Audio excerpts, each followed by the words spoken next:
Something comes rocketing down from the mountaintop. There and gone in a flash. What was that?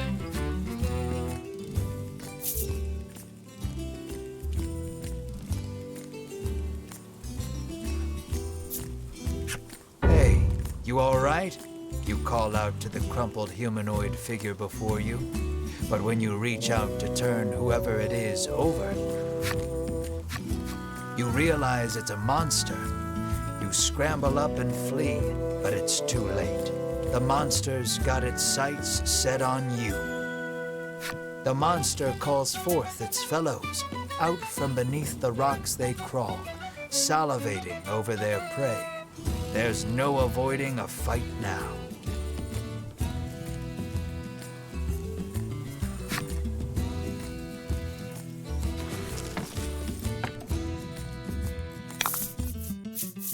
And fight.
I thought it was a person, you try to explain, rushing to catch up with your friends.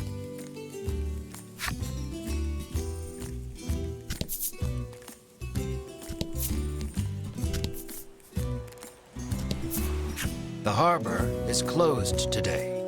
Anyone seeking shoreline should move 3 spaces to the southeast.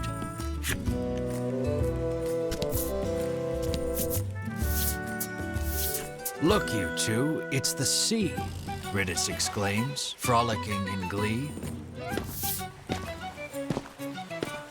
You, on the other hand, trudge along as far as you can from the coast, ignoring the hair sticking to your forehead.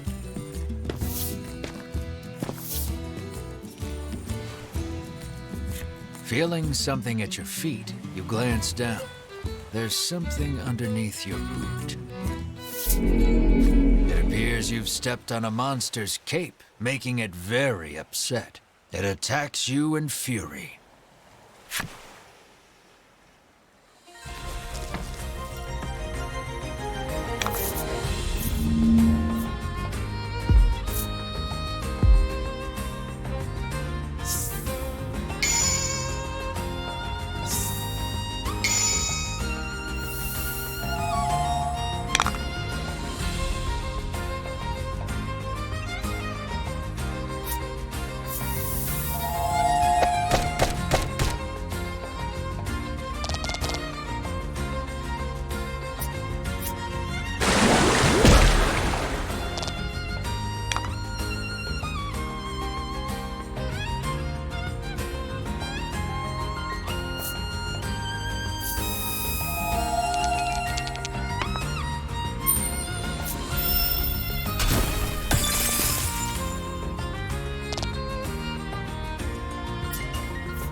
The man says the fishing industry is usually thriving in their seaside town, but recently nets have been coming up empty. He mentions that even the fishing harbor to the northwest has been suffering from poor hauls of late.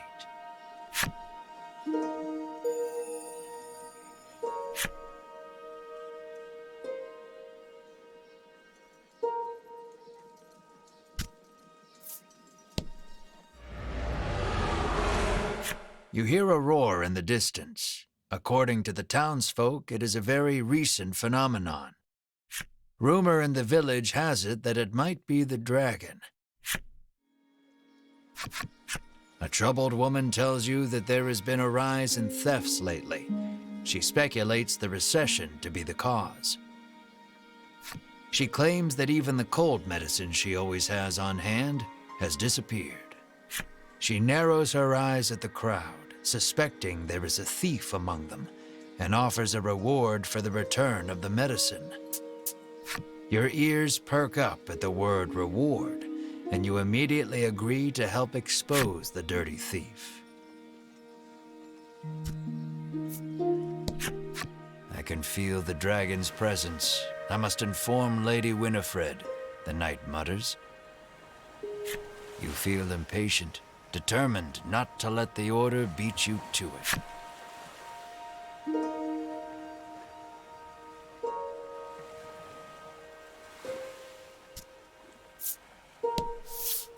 You approach a woman sneaking around in a corner of town. Hearing your voice, she turns in surprise. You see a vial of cold medicine clutched in her hands. You explain that the person she stole it from needs it back. The woman begins to explain her own situation with downcast eyes. My poor little boy is bedridden, she says tearfully. He needs medicine, but I don't have any money, so I took it.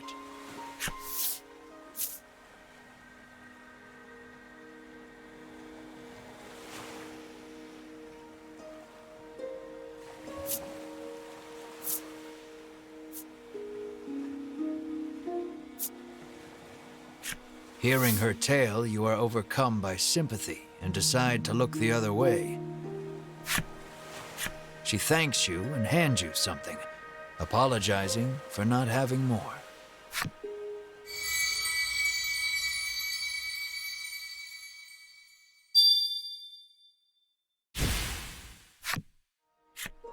Medicine in hand, the woman leaves quickly. Now then, what to tell the other lady?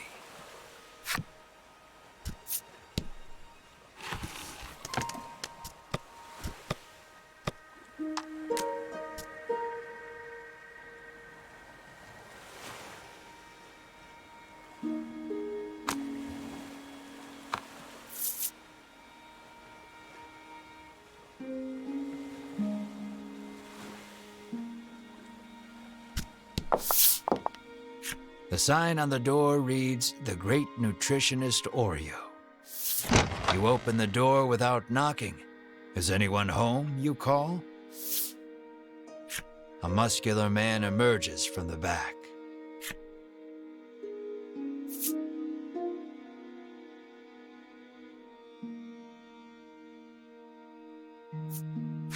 You politely ask if he is the nutritionist. "Indeed, I am the nutritionist Oreo," he answers. He says he has been studying dietetics here for many years. You hand Oreo the extract and explain that your comrade is now bedridden because of it. He stares at the extract for a long time, and then opens the bottle and laps at the liquid inside. "That's poison!" Melanie shouts in alarm. The man insists that he'll be fine with his expertise of nutrition, and insists that knowledge is power, as if that will help somehow. Regardless, it seems he managed to grasp the composition of the poison with that lick, and starts concocting a nutritional supplement to counter it. However, he says he needs a spry fish, which has been difficult to catch lately. He needs a special fish to make the necessary supplement.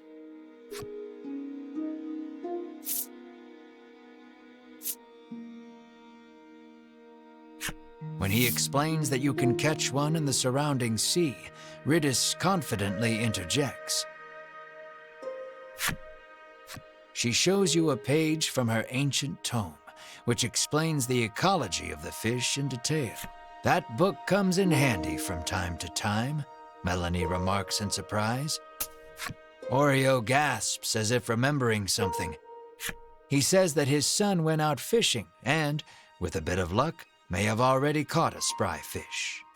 It sounds like his son is fishing on the wharf. You decide to go find him.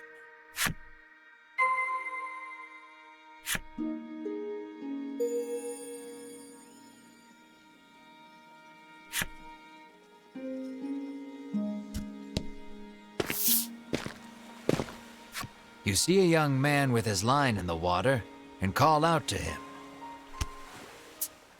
He turns around and flexes, shouting out suddenly, "Power is power." You stare, enchanted by his bulging musculature. There is no doubt in your mind that this is Oreo's son. He asks if you have business with him.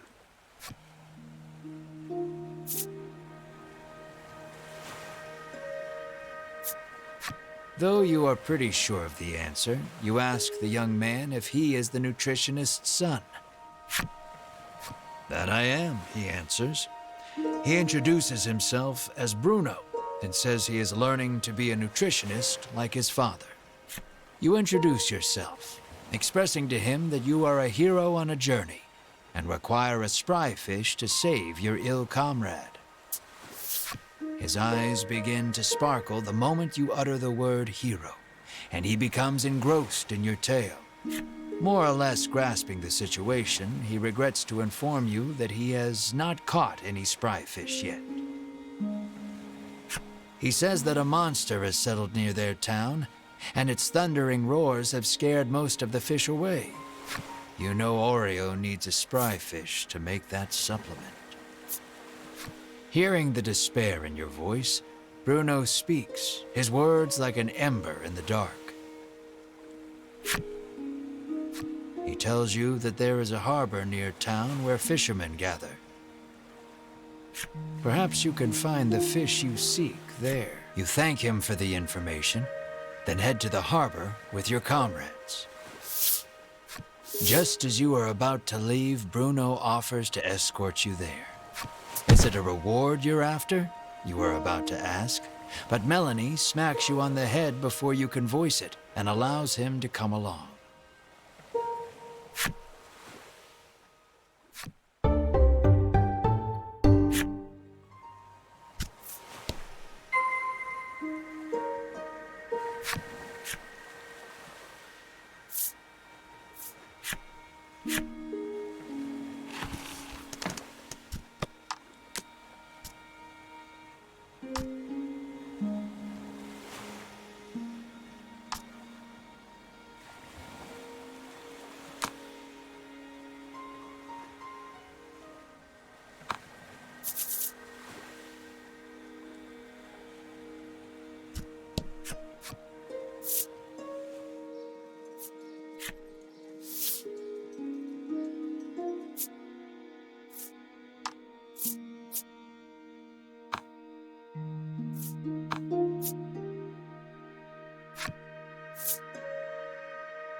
Bruno looks ecstatic that he was allowed to join your party. When you ask him why, he tells you that his dream is to be an adventurer and has thus been training every day. But his father, famed in the world of nutrition, forced him into following in his footsteps. One desires strength, the other knowledge. Unable to see eye to eye, the two fight nearly every day. What will you ask Bruno? You ask Bruno about his sword arm, saying you are something of a swordsman yourself. Bruno replies that he specializes in hand-to-hand combat, then flexes his bulging biceps as proof. Apparently, he only carries around a sword to look like an adventurer.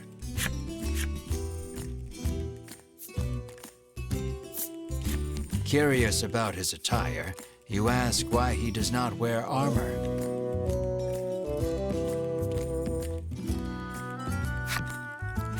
He confessed that he once wished for armor, but deemed it unnecessary after gaining so much muscle.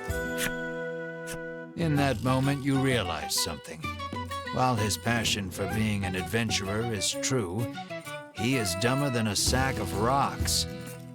The words "birds of a feather flock together" run through your mind, but you quickly chase them away, afraid of what that means for you.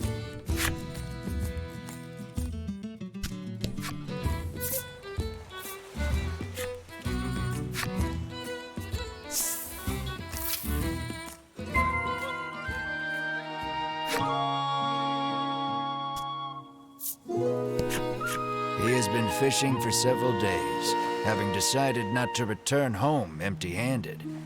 He hopes his wife and child back in Shoreland are well. The woman says she has been waiting here for days, worried about her husband, who has yet to return.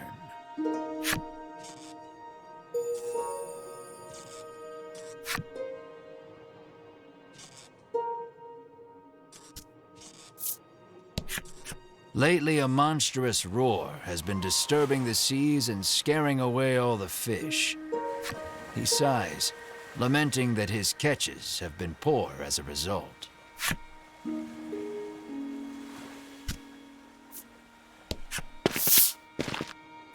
A rough-tempered piscator stands there, having just returned from fishing. Mars' fate rests upon this man's haul.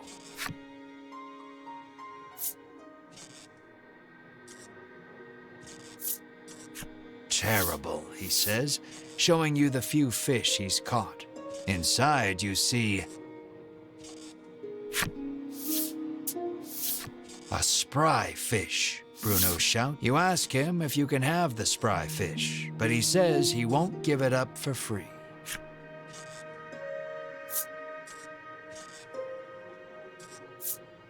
When you ask how much it will cost, he gives the absurd price of 1 million gold pieces.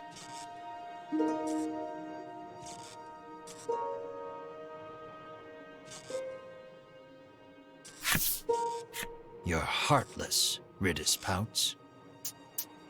The man is enraged by the rude response.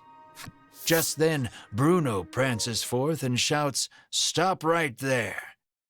Your fisherman muscles are simply sublime," he exclaims. He challenges the man to a competition of muscles with the spry fish as the prize. The piscator seems interested and agrees on one condition. If you lose, you must become my servant. This one's all yours, Melanie says, patting you on the shoulder. Then let the carnival of might and muscles begin, Bruno roars, completely fired up. Your puny body is no match for mine, the piscator shouts back, throwing a punch.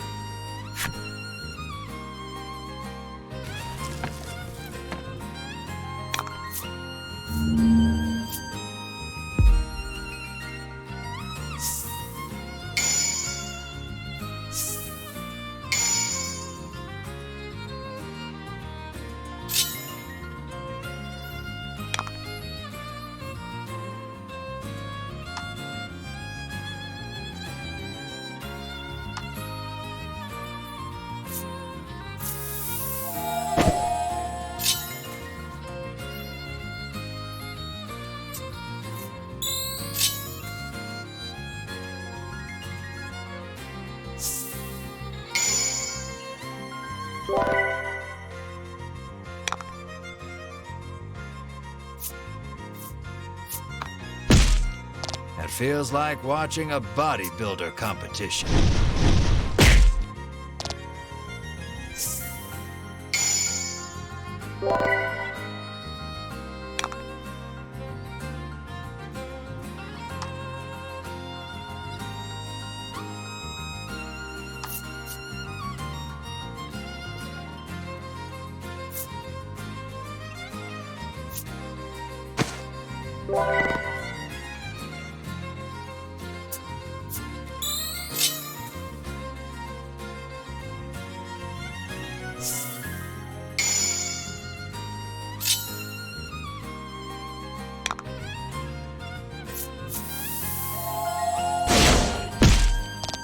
Looking ripped.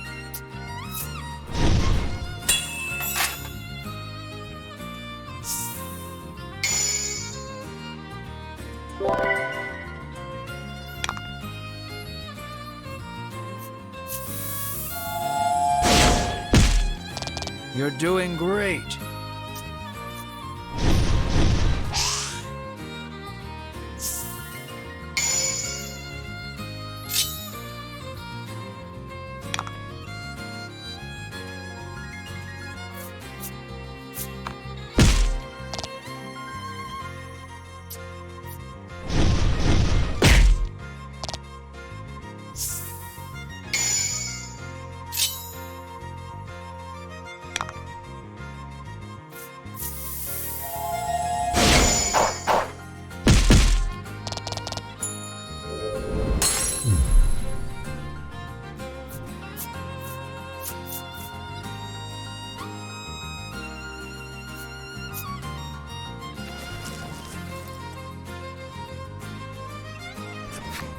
His victory sealed, Bruno strikes a glorious pose. Witness the power of power. Defeated, the piscator hands over the spry fish to Bruno.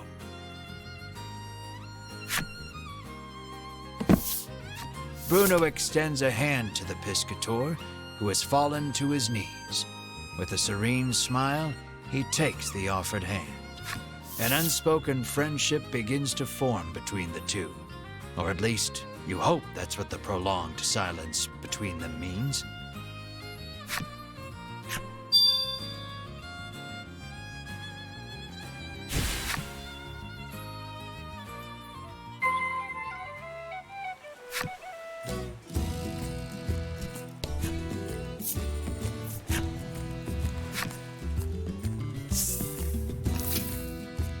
With the spry fish in hand, you head back towards Oreo's clinic. Bruno looks at your group sadly, reluctant for this little adventure to end.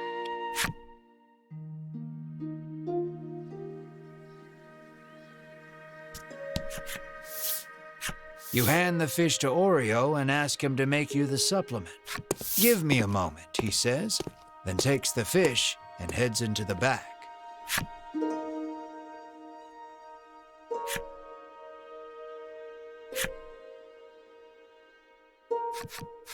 "It's ready," he says, emerging from his room and handing you a bottle.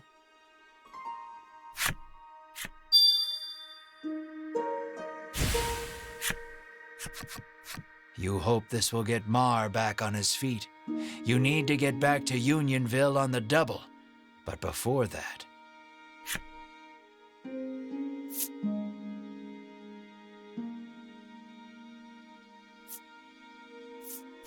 You wordlessly extend a hand to Bruno. Bruno takes your hand and gives it a firm shake. You can feel the bones in your hands splintering. You just hope Bruno has enough self-restraint not to shatter them completely. You make a mental note never to shake hands with him again, then turn to leave. But Bruno stops you and says he wants to journey with you just a little longer. But Oreo is quick to douse the flames of his desire. You will stay here and study, he commands. "Then you leave me no choice," Bruno's expression reads as he raises both hands behind his head and squats at hyper speed. "I want to show this power to the world," Bruno proclaims to his father. "You have much to learn, my son," Oreo retorts as he starts sidestepping at breakneck speed. Only the sound of their labored breathing and bodies moving resonates through the otherwise silent room. You can only look on in stunned silence at the enigmatic display.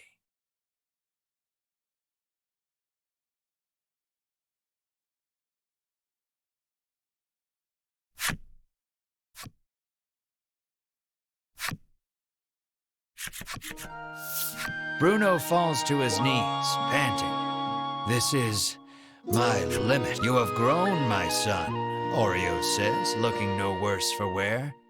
"So are you coming with us or not?" Melanie interjects, ever the blunt one. "Only our muscles know the answer," comes Bruno's cryptic reply. "I don't get it," Ridis remarks frankly.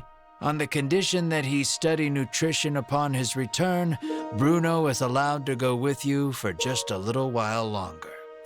You realize that these two have a very special way of talking that no one else can understand.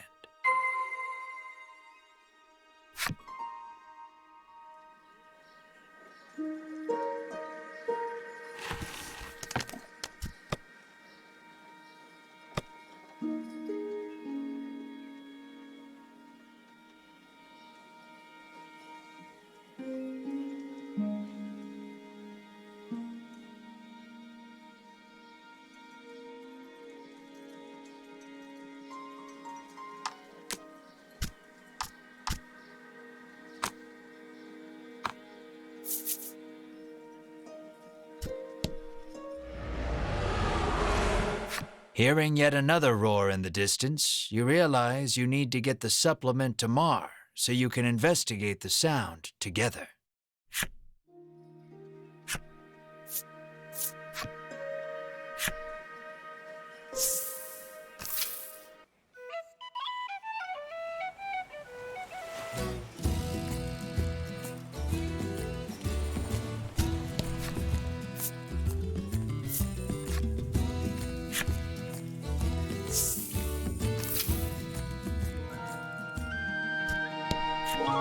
Any travelers with magical little critters can stay for free. The innkeeper. It appears the headman's long-standing pronouncement on the welcoming of all magical creatures also applies to you and your party.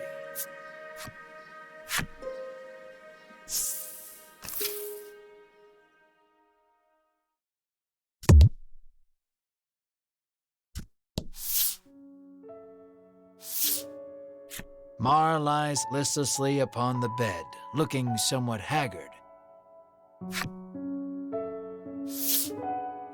You help Mar sit up. "Drink this, Mar," you say to him gently.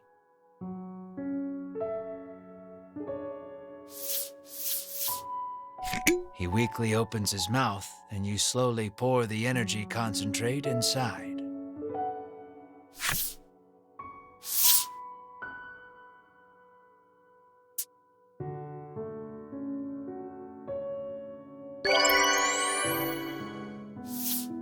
Mar abruptly bolts up and turns his head toward you with a puzzled look. It looks like Mar is all better now.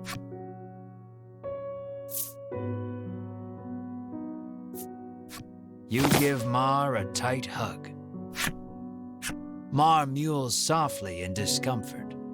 Overcome with joy, you sob and stroke Mar's head. Melanie and Riddis watch you too with a smile. Bruno is deeply moved to see nutrition bringing a smile to others.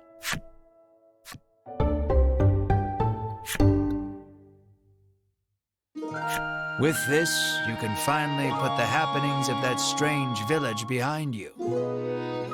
You decide to take Bruno back to Shoreland, then continue your search for the dragon.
You arrive at Bruno's house.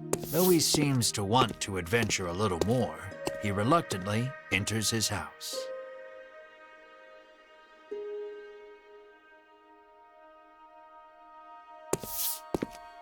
You ask Oreo if he knows anything about the monster behind that mighty roar.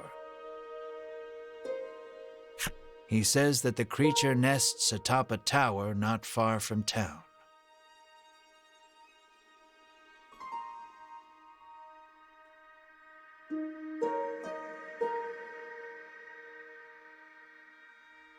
With that, your next destination is decided. Here, you will part ways with these two, but you owe a great deal to the nutritionist and his son. Bruno looks at you, his eyes begging you to let him come along. What will you say?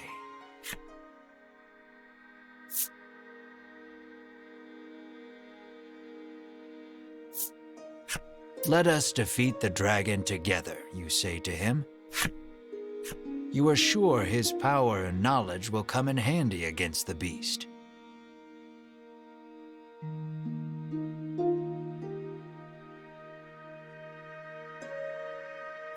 and you realize with a grin he will be so happy just to come along that he will not want a share of the reward. Bruno is happy he can continue the journey, but Oreo stops him before he can get carried away. "You must stay here and study," Oreo says. Bruno explains that the journey thus far has taught him the splendor of nutrition, and he now wishes to travel the world to deepen his knowledge. After hearing his son out, Oreo suddenly removes his glasses. And in the blink of an eye, the flesh of Bruno's cheeks, pectorals, and abdomen recess. And Bruno is lifted off his feet with a dull roar. Your eyes go wide at Oreo's assault, which was too fast for your eyes to catch. Knowledge of nutrition can help save lives, but also strike down enemies, Oreo's. "Wow, nutrition is incredible," Ridis marvels, not putting too much thought into the events before her. Knowledge is the true power. You tremble, never wanting to make an enemy of Oreo. Though Oreo still deems his son's knowledge insufficient, he tells him to travel the world and surpass him someday. "Thank you, Father," Bruno says from the ground, moved to tears by the strength of Oreo's knowledge. So it comes to pass that you journey to the tower with Bruno to find the roaring beast.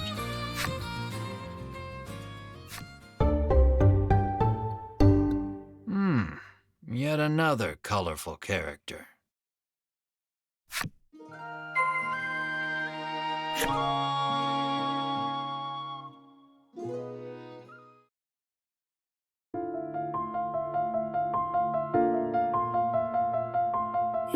With his 3D heaven, det hos väldigt sevidi och quenchade war inus to hade moen dissoni hen 3D is over listen on yeri convenius io quentalio dio ventronis listen on yeri coelius listen to coeliudi and toy Tony is there fill of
Good work.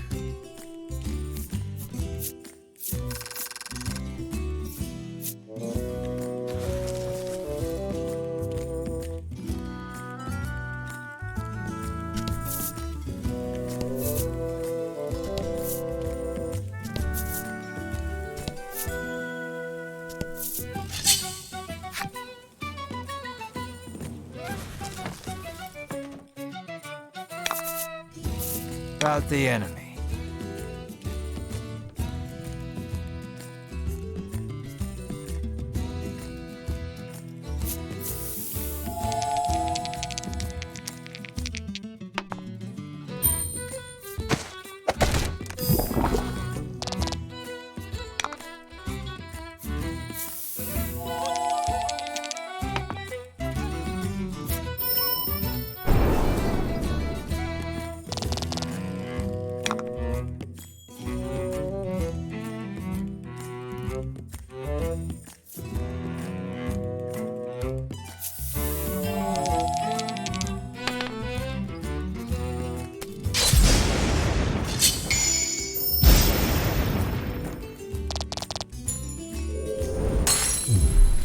That was lucky.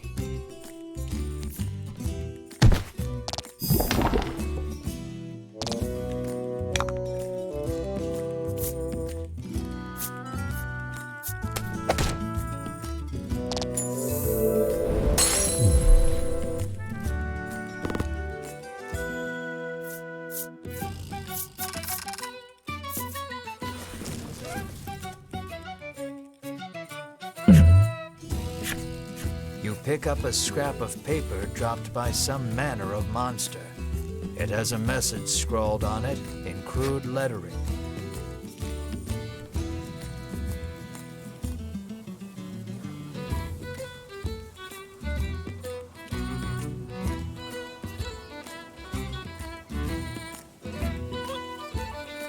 Clearly, whoever dropped this mess, you stashed the scrap of paper in your pack and resolved to keep an eye out for the treasure on your travels.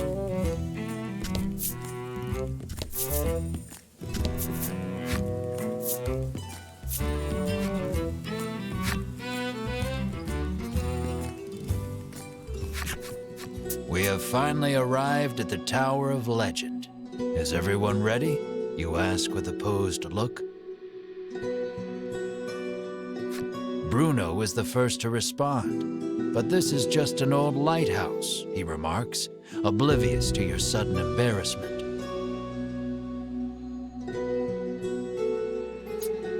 Riddis snorts to herself, seeing you red in the face from jumping to conclusions.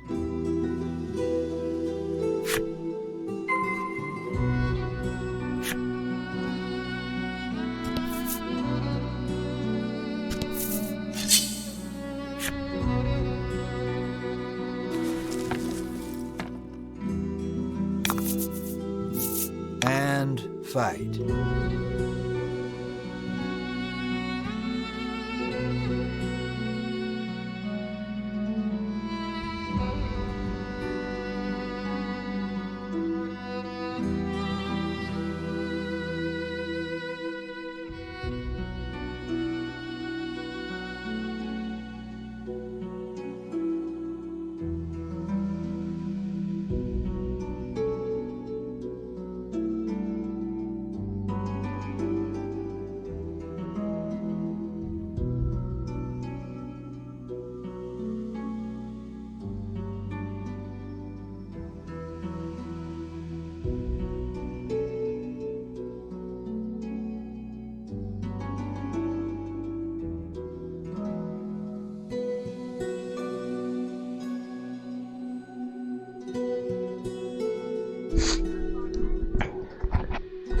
Sorry about that. All right.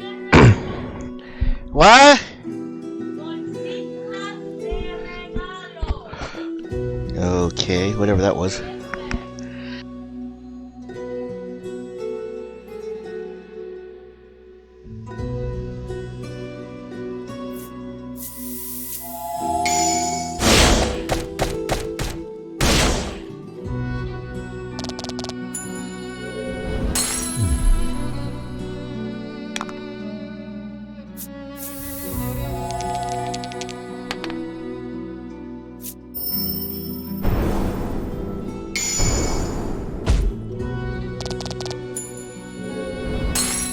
Excellent.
appears this sturdy door has a magic seal on it. Unfortunately, it is out of her realm of expertise. Riddis rolls up her sleeves and shouts, "Open Sesame!" You swear you have heard these words somewhere before. You all watch in silence as the door stays shut. You snort to yourself, seeing Riddis red in the face.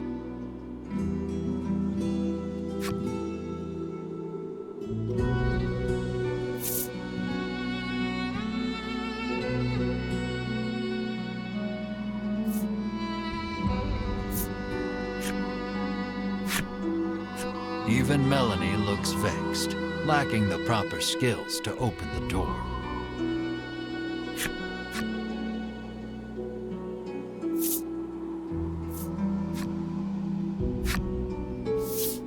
Bruno exhales deeply, then places both hands on the door.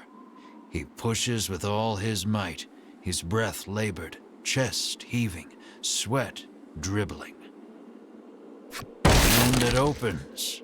It seems the magic seal could not protect the door from the physical might of your most stalwart companion. This is the power of power, Bruno pants, but you promptly ignore him and enter the tower.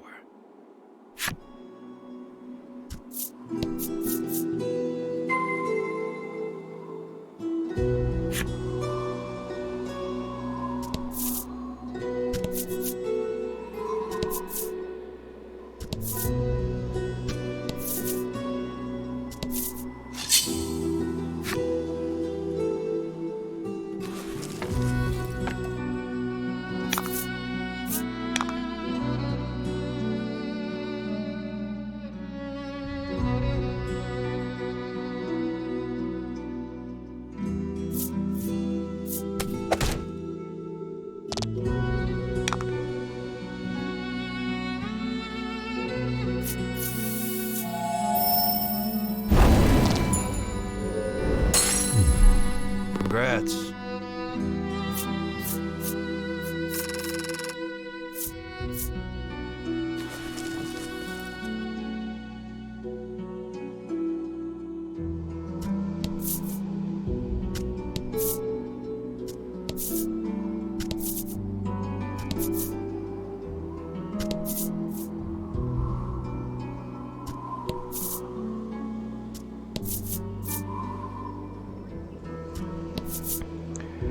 There we go. Looking for chests. There we go. Better than nothing. That's good. Anywhere else I haven't tried down here?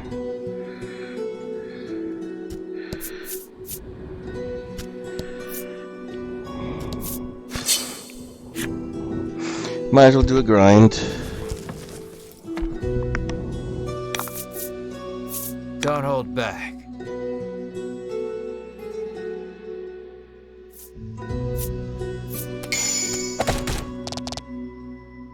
Nice work.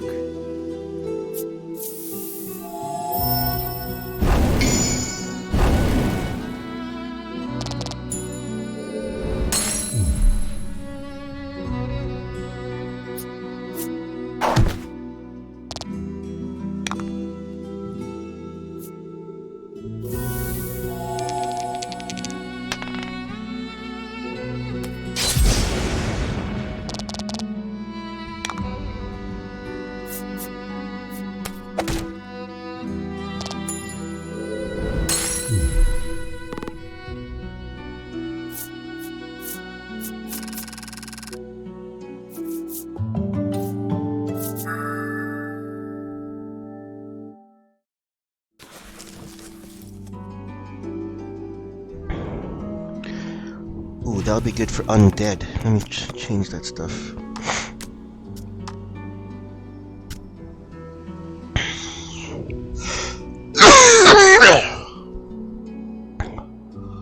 Oh, that sucks. Look at that. Man. Poison, deadly poison. Ugh. You're right, let's see if that works.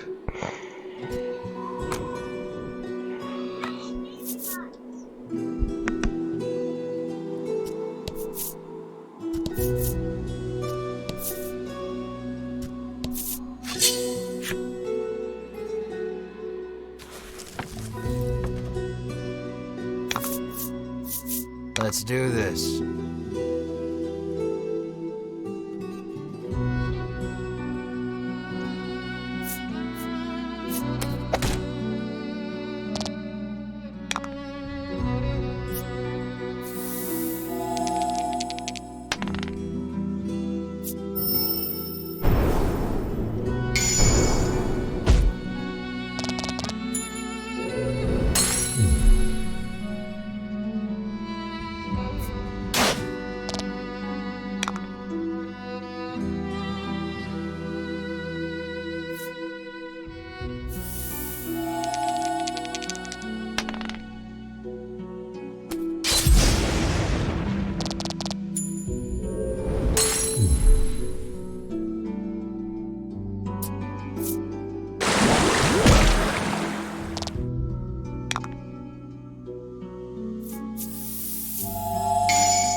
Don't hold back.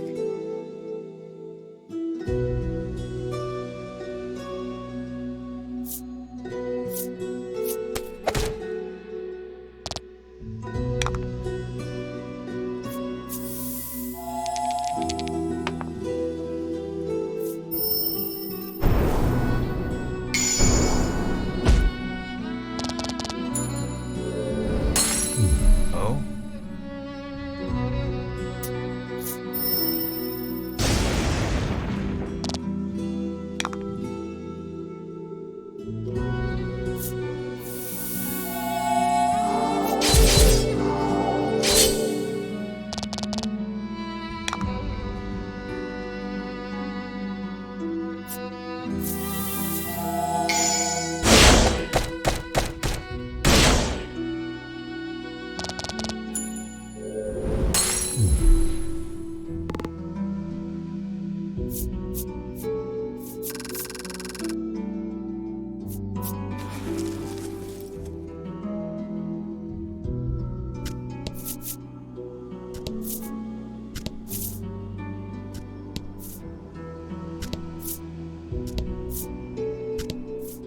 Your footing suddenly crumbles.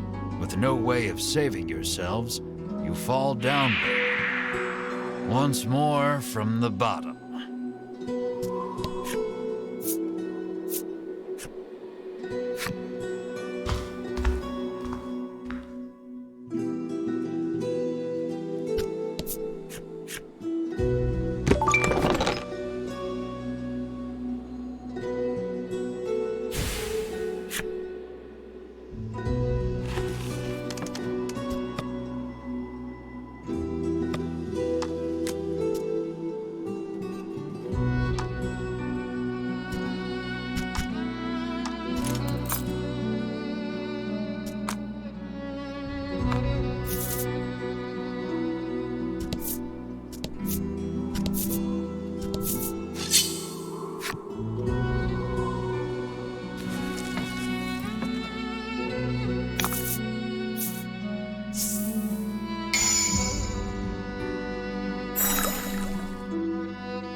Foolish humans.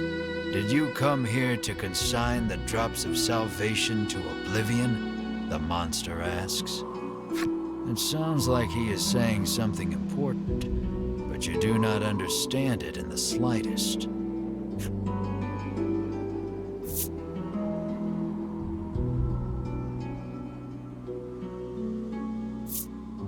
Riddis has given up on thinking and whistles an offbeat melody to herself. You have made a poor choice. Melanie is so absorbed in thinking about the creature's words, she cannot hear you calling her.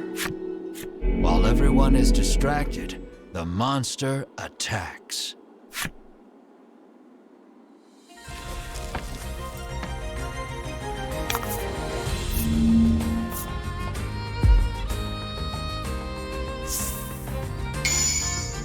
Rout the enemy.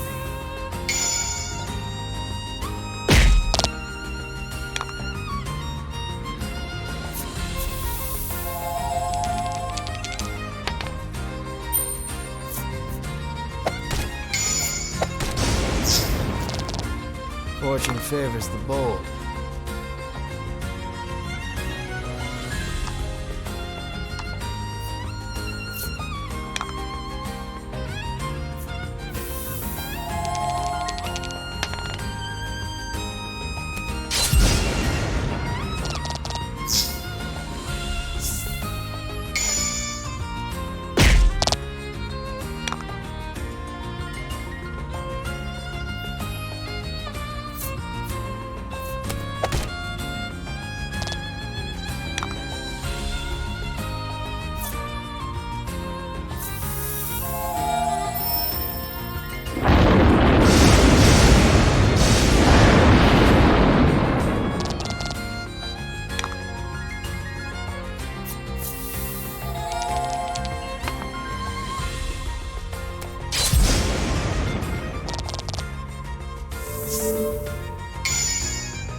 Nice work.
Let's do this.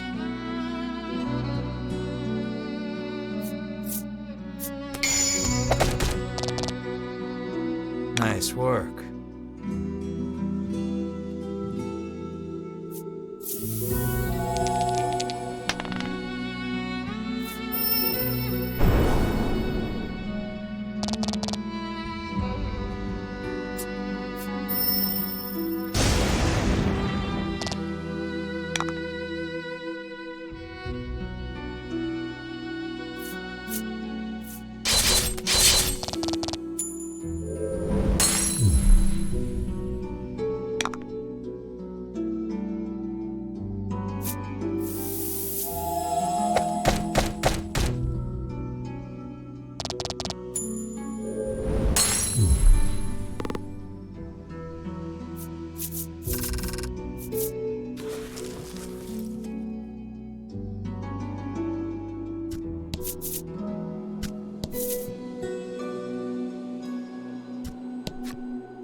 And fight.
Something glimmers on the floor.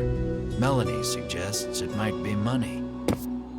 You are instantly upon the shining object, picking it up. Melanie asks why you have such a fixation with money. We were poor, so you begin. Then remember being serious isn't in your character. Leaving your past a mystery, you quickly throw aside the shiny piece of glass and move on.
ground collapses beneath your feet. You fall together with the rubble.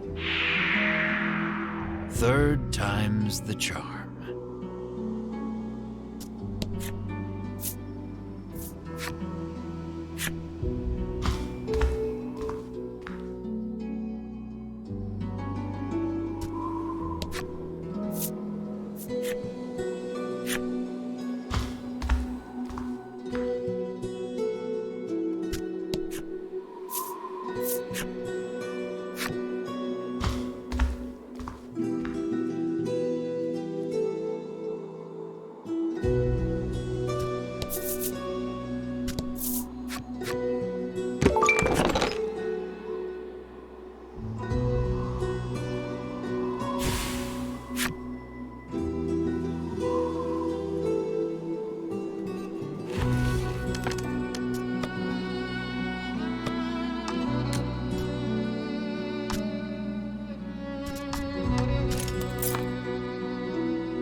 Fight.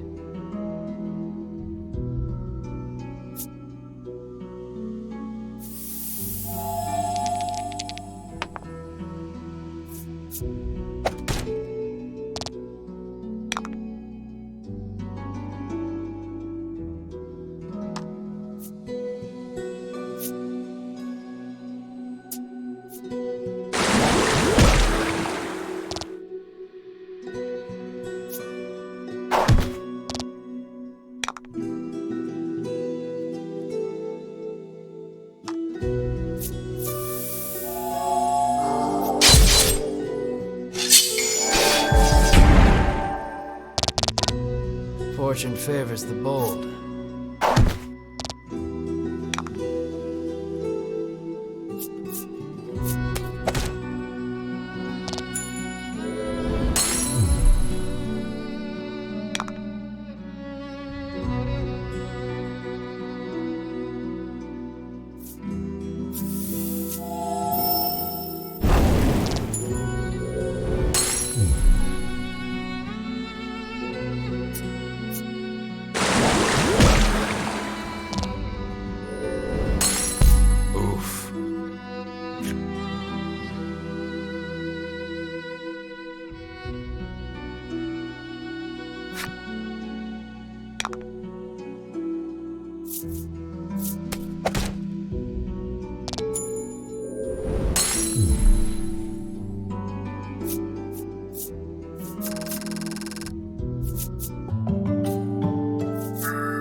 Don't hold back.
Excellent.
Excellent.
Excellent.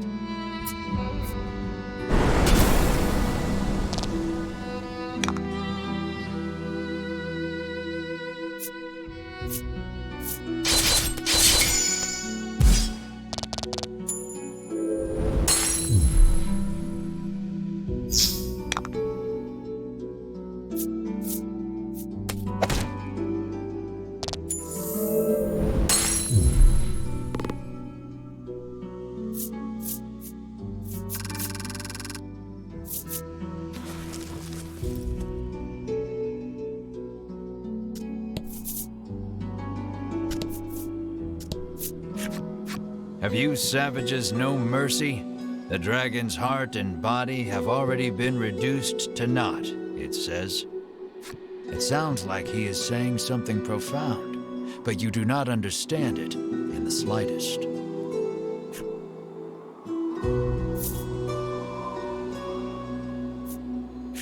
Bruno silently compares his muscles against the monster's, then grins proudly to himself, the obvious victor.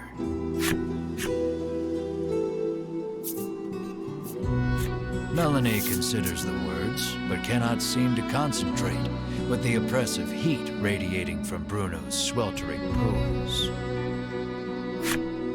You feel your eye twitch, realizing that your comrades may be the death of you. While everyone is distracted, the monster attacks.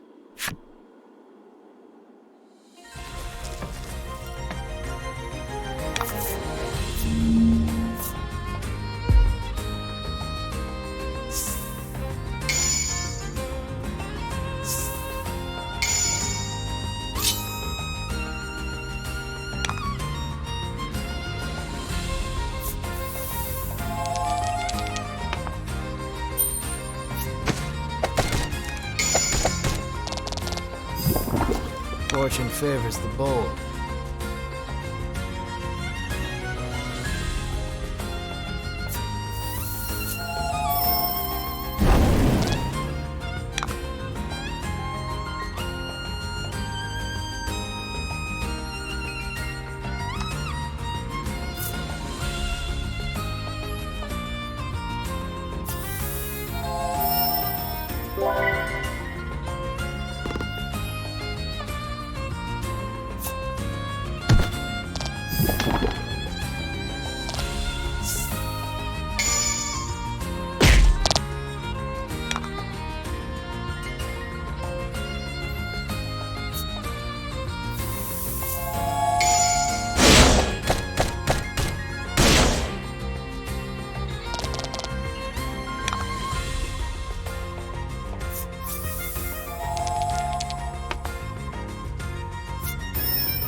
Though the battle is over, you cannot stop thinking about what those monsters were saying.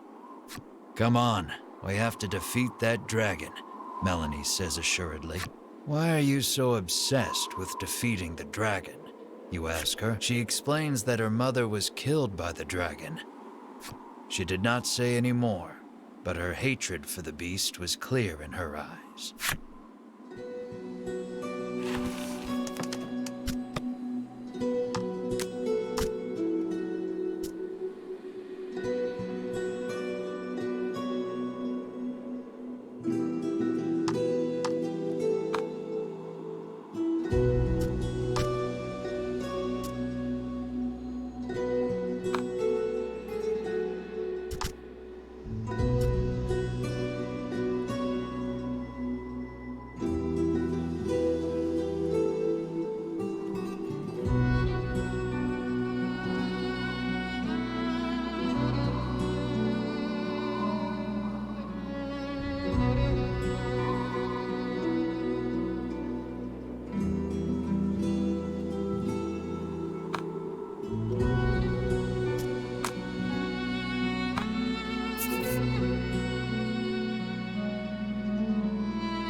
roar again.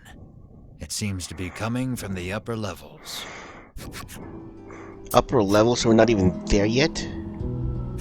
Mar mules, as if in response to the creature's growl. Enamored by the adorable noise, you pet Mar on the head.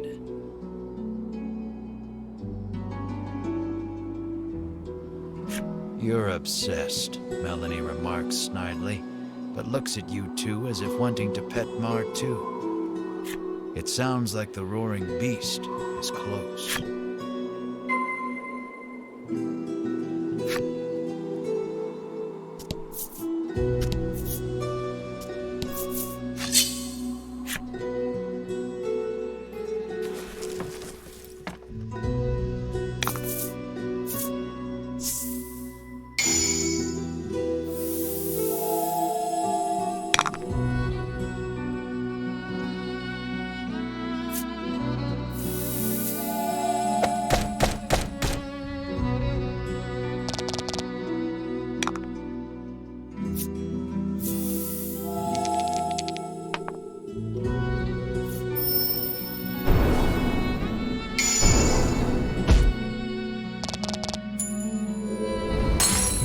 Nice work.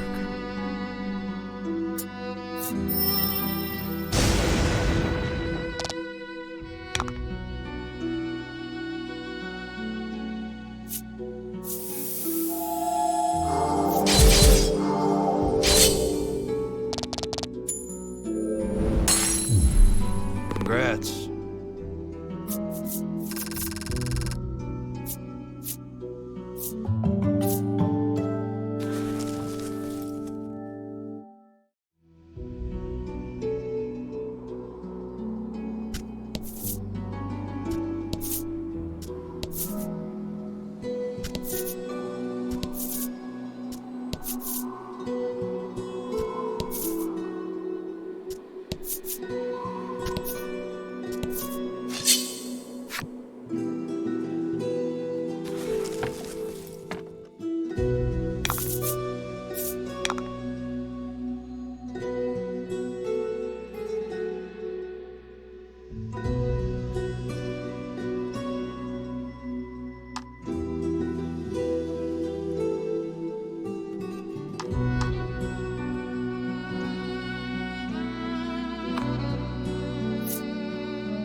The door before you is shut quite tightly. It appears to have a keyhole. The magical key may be of use here.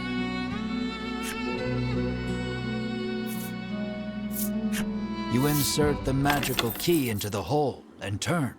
You hear the lock come undone with a loud clank.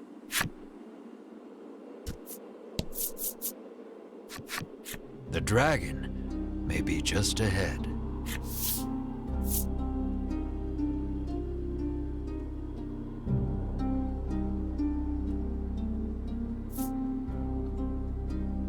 Now we slay the dragon for riches.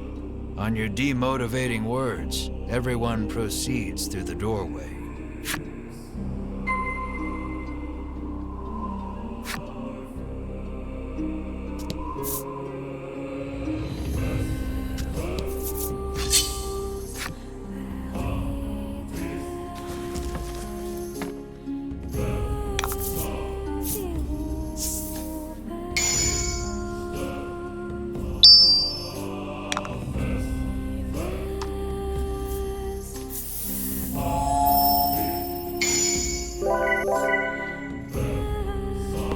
That was lucky.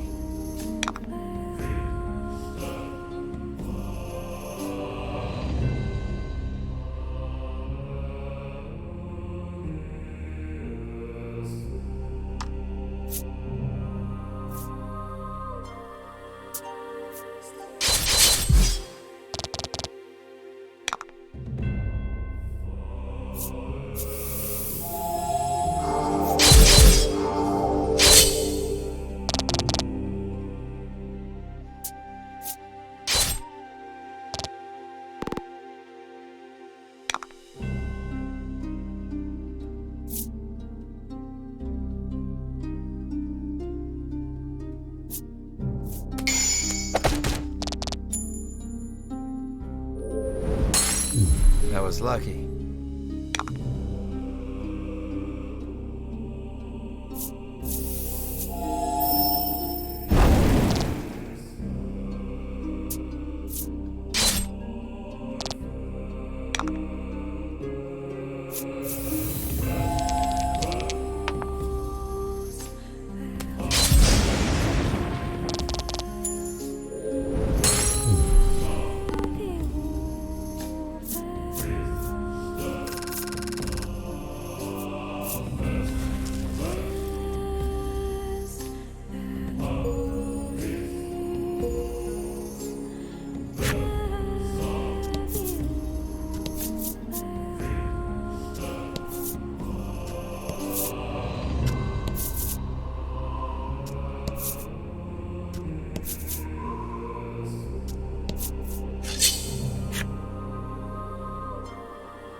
Excellent.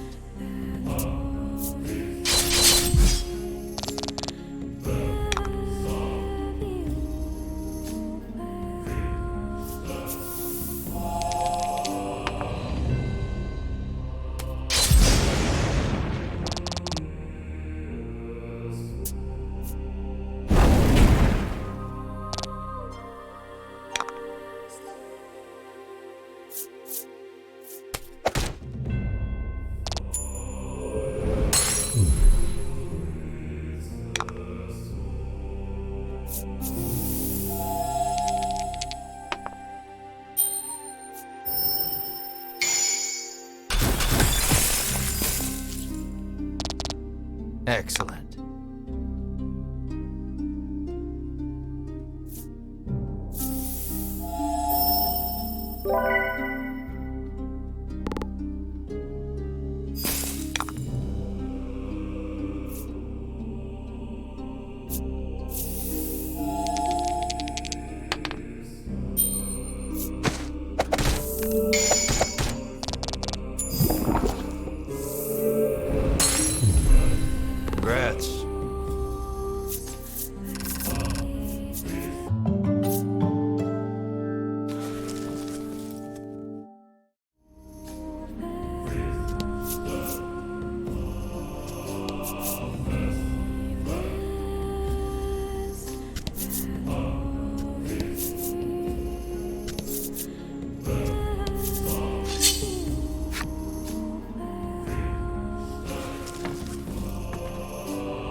Excellent.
You have finally arrived.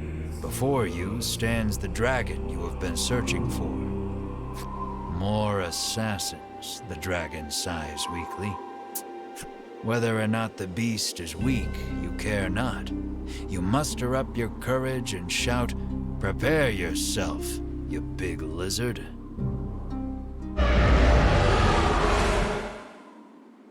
But the dragon's roar sends your bravery flying with the wind.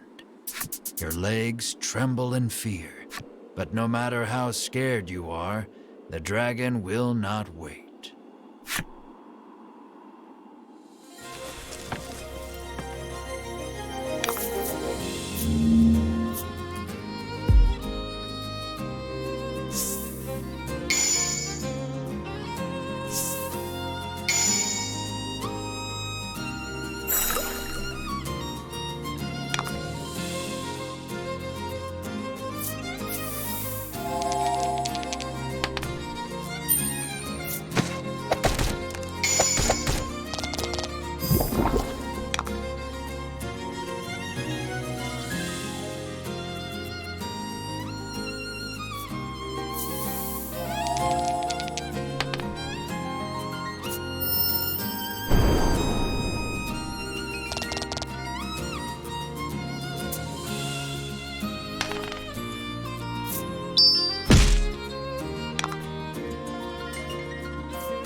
We shall strike you down, you exclaim, slashing out while cheering on your comrades. But at that moment, Vince appears. Its wounds healed, the dragon looks more lively than before. You, too, would be troubled without this dragon, he says, standing in your way. Stop spouting nonsense, the normally collected Melanie shouts. It seems Melanie has lost her composure before her mother's killer. She unleashes a fireball imbued with her hatred.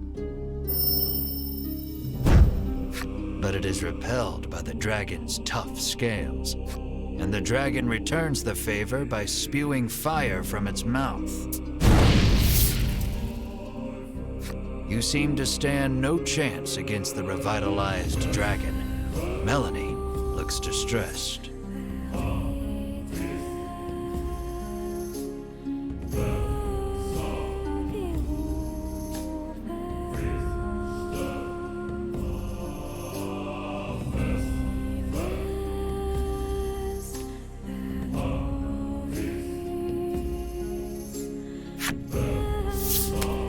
Vince climbs atop the beast's back.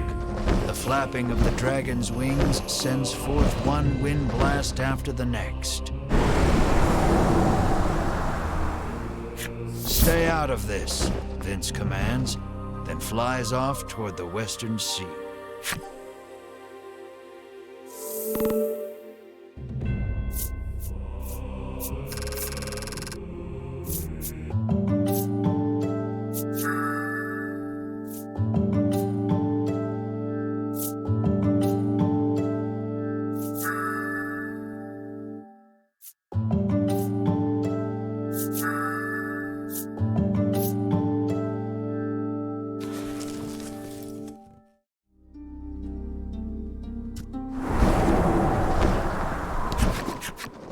You worry for Melanie, who has been burnt badly by the dragon's fire. I can't get up, she whispers weakly. Drink this, Bruno instructs, offering her a small bottle. It will help you regain your strength. Bruno claims he drinks it every day. It is a recipe from his father, that of a custom supplement.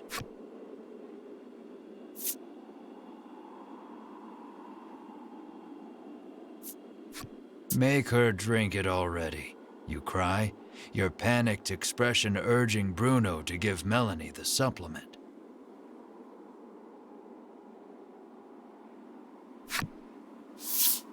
Melanie has a bad feeling about it, but downs it all in a single gulp.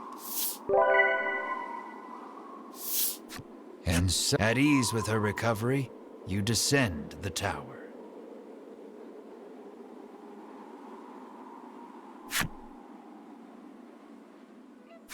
The ocean spreads out before you to the west, whither the dragon went. Return to shoreland in search of a boat to pursue the dragon.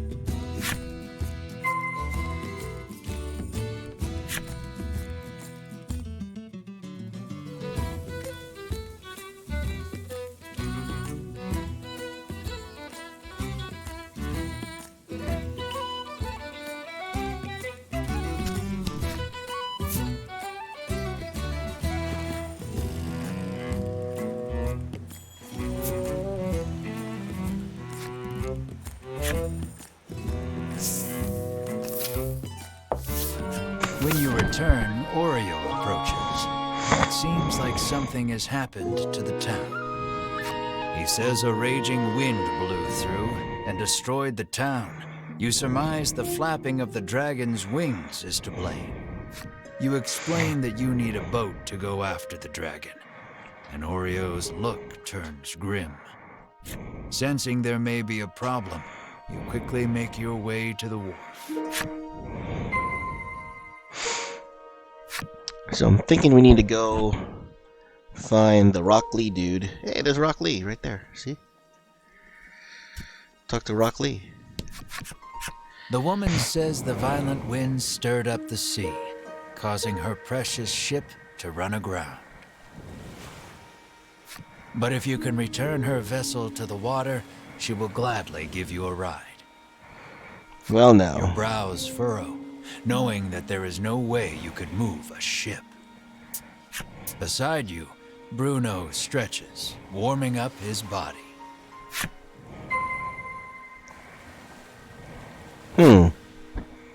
Interesting.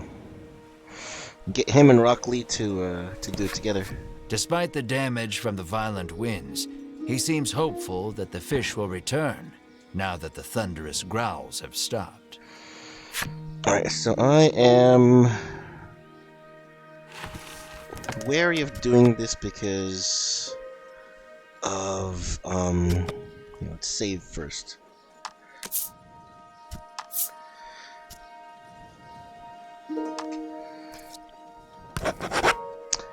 Only because of my cards. I wanted to... Okay, so I cheated. I checked online to see where number 4 is, and number 4 I completely missed somehow. So I'm thinking maybe I'll go back to look for number 4, and then we can continue. What time is it anyway? Oh my god, it's already late. Ew. Alright.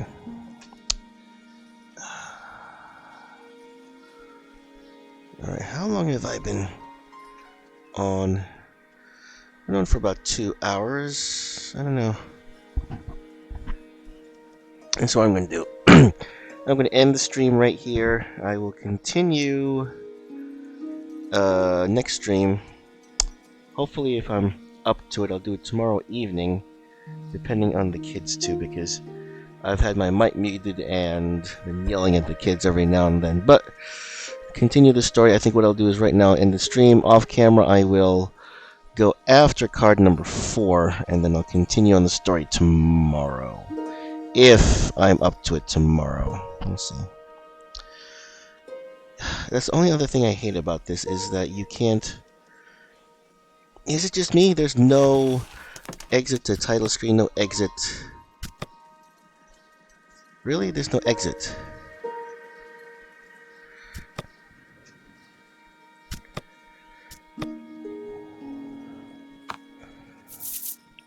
Yeah. Anyway.